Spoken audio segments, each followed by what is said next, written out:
chers tous et chères toutes, vous êtes réunis à l'Hôtel de Ville pour rendre un hommage à une grande dame, Maudy Piot. Maudy Piot, c'était une amie pour certains et certaines d'entre vous, c'était une militante et c'était surtout quelqu'un qui avait beaucoup d'humour et qui a réussi avec cet humour, avec ce sourire, avec sa bienveillance et sa gentillesse à faire rentrer dans le débat public un sujet ô combien tabou, celui de la place des femmes porteuses de handicap, à la fois dans le combat pour l'égalité entre les femmes et les hommes, mais aussi dans la préservation de ces femmes face aux violences sexistes et sexuelles.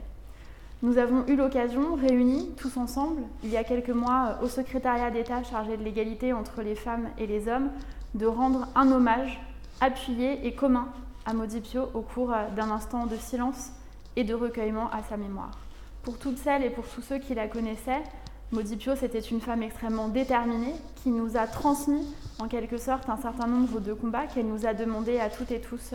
de poursuivre, notamment ce combat contre les violences sexistes et sexuelles faites aux femmes victimes de handicap.